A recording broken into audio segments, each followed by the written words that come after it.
Hi, I'm Neil Greenberger. Welcome to this edition of In the Loop on County Cable Montgomery. With us today, special guest Roger Berliner, the new president of Montgomery County Council. Welcome, thanks for being with us. Nice to be with you, Neil. You're in your 11th year in the council. You're starting your second year as president. Many people who serve on the council never get to be president. When you decided to do this again, what did you learn from your first term as president, being also one among 9 sometimes and one above 9 sometimes? What's different? What were the learning experiences? Well, I think the principal learning experience is that it isn't about you. It is about the body.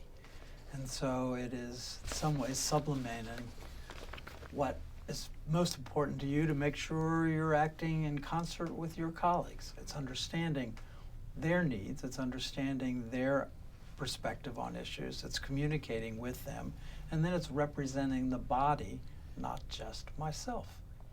Did it change your approach when you went back to being a council member? Well, actually, it reinforced my approach. I feel like I'm one of these common ground kind of people that work with my colleagues a lot, which is, I think, one of the reasons why I've been asked to serve as council president, because I do work with my colleagues all the time, try and form coalitions, understand the broader dynamics, and work well together, I hope.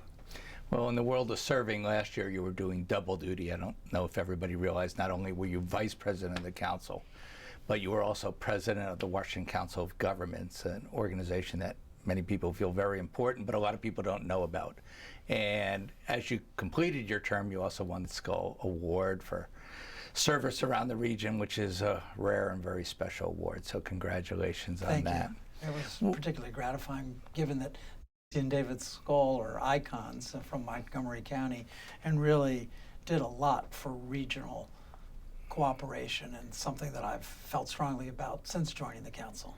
Well, you've been really active on a lot of regional issues, the American Legion Bridge being one of them, and better transportation between all. What should people know about COG in general and the things that they do that they really don't get a lot of publicity, but there's a lot going on there? Well, one, there's a lot going on, and two, we don't operate in a vacuum. Montgomery County operates as part of a region. When I went to China with the county executive, you'd say, "You're from Montgomery County?" They kind of go, "What, Montgomery County?" You said, "You're from the DC region." Oh, they know the District of Columbia. So we are stronger as a region, and we need to work well as a region. And we've been very competitive over the years, particularly with Fairfax County. And so it's been gratifying to me to work with Fairfax County on the American Legion Bridge. We came forward together and urged our governors to make that a much bigger priority. And I feel like we're finally getting some traction there. And then, of course, Metro. Metro is so foundational to our entire region and to Montgomery County, and it's a regional metro system, and so we have to own its failures, and we have to roll up our sleeves and work together towards success. You have been talking about Metro as a head of Montgomery County's Transportation Committee as well, not only about the Red Line and how it served Montgomery County, but just making the whole system. Well, before everything crashed a couple years ago, you've been out in front of this. Is Metro ever going to be what it was at its peak again, or Well, it may not be what it was at its peak 40 years ago. I was here when Metro opened. I lived right above it as it was being constructed, and I would scurry on down and take a good look at it. And when it opened, have my parents come and just see how magnificent it is. So will it reclaim that? Maybe not, but can it be a safe and reliable service? Can it offer quality service? Can it offer the kind of service that you and I would trust and will use and will be better service? Absolutely. And we've got a new general manager in who is really terrific. And he's done all the things you would want. He has closed the system in less than 24 hours when somebody said it was not safe. He has fired people for falsifying reports. He is all over this. And really, the issue is, are we prepared to make short-term sacrifices for long-term gains? And in the past, our regional leaders basically did not want to have any short-term pain. And it's sort of like what Einstein said, if you do the same thing over and over again and expect a different result, that's insanity. So hopefully we'll do things differently. Mr. Wiedefeld's been a lightning rod in his 1 year, making some very tough decisions. You've been a big supporter of his, and I've heard you say, give the man a chance. Have people been unfair of his actions and his attitude? Well, actually, I'm not one of those that even have considered him a lightning rod. I've considered him to be a leader, and if you're a leader, then you're going to take your fair share of hits. But what he does, unlike anybody else, is really inspire confidence. And so if we're going to go forward, and particularly if we're going to have dedicated funding, which we are the only major system in the United States of America that doesn't have dedicated funding for this incredibly important institution. If we're going to get there, it's going to be because people have confidence in Paul Wiedefeld's leadership. Well, that says a lot, and I know you're behind him. I am. Let's talk about some of your goals for the year. The council president has certain duties, but you also get to set some agendas, and you get to be the voice of the council, which may be the most important part of it. One of the things you've really been a big booster of is the economic development aspects of Montgomery County on both a small and a large scale. You enter with the first full year of a new system, the Montgomery County Economic Development Corporation. It's supposed to be independent and have more authority. It takes the place of the county's Department of Economic Development. Can this new system work? Well, I certainly hope so, because I've been a big supporter of it. I supported it more than 4 years ago when I was council president last time, and went to Annapolis and promoted legislation that would have created such an authority. And at that time, the county executive wasn't quite there yet. Well, now we got there, and so now we have this new system. It's patterned after what Fairfax County's done, Anne Arundel County's done, other counties that have realized they weren't going to get there with the traditional economic development county government approach. So we've got really strong people on the board. We've got a new leader there who himself is very strong, and I'm very pleased about. And so we've got work to do to brand our county and how we do that and how we grow our economy, because we have a lot of things to get done in Montgomery County, but it takes a tax base to do it. And that means you have to have a thriving business community. And so there are many people that have this sort of odd relationship with our business community. I'm not one of them. We are in this together, and it's sort of a virtuous circle from my perspective, and we have to have a strong business community. Well, you've really probably been one of the big leaders of the council on the whole scope. Let's start at the top.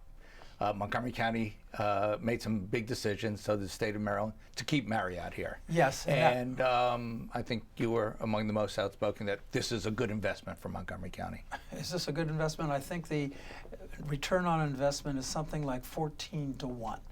I have said to people, anytime I can get a return on my investment, 14 to 1, you can have my money. So yes, this is a good investment for Montgomery County. It was a good move by the governor to play hard. The county executive played hard. We could not afford to lose Marriott, and Marriott's decision to go to downtown Bethesda reaffirms the role of downtown Bethesda in our county and in the state as our commercial center. On the other end of the spectrum, you were the one who basically created the Small Business Navigator in this county a few years ago. Yes. And now you're taking a step to even support things like that. You have a bill that council will be addressing for micro loans, small loans to people starting out, all to help people on the other end of the spectrum. Yes. How do we balance that and what our county needs as far as business goes? Well, that's how we balance it. I mean, we don't just give them money from Marriott, of which there's a great return, and do everything we can to keep a premier corporation like that in Montgomery County. But we grow our small business community. We help our small business community. So I'm going to put forth legislation that would create an Office of Small Business Services in county government, much like building on the Small Business Navigator, because I consider that constituent service, and I don't consider it really within the scope of the new Economic Development Corporation. I want them to be thinking big, and I want to take care of people that say, how do I get a permit from the Department of Permitting Services? And what's the sign review board? And how can I help small businesses get so that they are doing business and not worrying about government? So that's one piece. And the other piece is that we, as you said, microloan program. We have so many people in our county who have entrepreneurial desires but don't have access to traditional sources of capital. They can't get that initial $1,000 or $5,000 to buy a truck or to buy a sewing machine or do something that will allow them to have their own business. And so we have great nonprofits in our community that have been doing this work. And so I want us to feed these nonprofits so that our residents who have the entrepreneurial desires can share the American dream. In the same notion of thinking big while thinking small, from the time you took office in December, you talked about doing the basics. A lot of people sometimes forget about the basics, I think, or maybe don't mention it. You talked about taking local roads. This is what people care about. But you stress this theme of we have to do the basics. Is that what you need the council to focus on? Well, it's certainly what I've tried to focus on as part of my work, that we do a lot of cutting edge stuff in Montgomery County, and we're all proud of it, of leading the way in so many different areas, from healthcare to environment, to you name it. We are leaders. But what people expect of local government is picking up my trash, you plowing my streets, what's happening with the leaves, what's the state of my roads. I'm in gridlock, thank you very much. And what about my schools? Are they overcrowded? So to me, that's the bread and butter of local government. And if we take care of the basics, then there's a chance that we can continue to have people's confidence as we take on other more esoteric sets of issues. Well, as our county grows and we become more urban, mass transit, always a topic, but I think you've raised the topic of people still drive. And some council members would like to just see mass transit and become more urbanized, and I understand, and I think everybody understands, but you are really pushing the point that we can't forget everybody who gets in their cars, particularly with the American Legion Bridge and other roadways. Why is this so important? Why have people sort of forgotten about it sometimes? Well, I don't know if they've forgotten about it, but there's some things that are outside of our control. So I am more of a transit-first person. I want to see the Purple Line, obviously. I want to see bus rapid transit. I'm deeply invested in Metro, and we need the CCT. All of those things are true, and if we have the finest transit system in the country, we will do very well. But at the same time, you look at 270 every day, all the way to the American Legion Bridge, and you say to yourself, how can this be? And how can we have a governor who says he's a roads guy allow this to be? So we need the governor, particularly with this new president-elect who says he's all for infrastructure, to work together to come up with really an investment in that road network. Because it's not okay to allow people to have their lives degraded like that every single day. Well, I think that's a good goal that a lot of people want to hear you steer in the right direction. We quickly have almost run out of time, but as we were talking about the future, what do you think this county is going to look like in 10 years or even 20 years? Because a lot of the things you're talking about now are plans for 10 or 20 years ahead. Well, they are, and my hope is that, one, we're going to have really enlivened communities. I look at Bethesda, I look at Silver Spring, I look at Wheaton, and I go, oh, these are places that should pop and are popping. You ought to drive down Wisconsin Avenue in the heart of Bethesda and look at iconic buildings, okay? Better architecture, enlivened spaces, greener spaces, more trees. Silver Spring in many ways epitomizes the new Montgomery. We're a world community, 170 cultures. And so to celebrate that and to build on that, because that is who we are. Well, I think that's a good place to end, but we have much more to talk about, so we hope we get you back here real soon. I'm Neil Greenberger. I want to thank our special guest, Montgomery County Council President Roger Berliner. Thanks for joining us on this edition of In the Loop on County Cable Montgomery.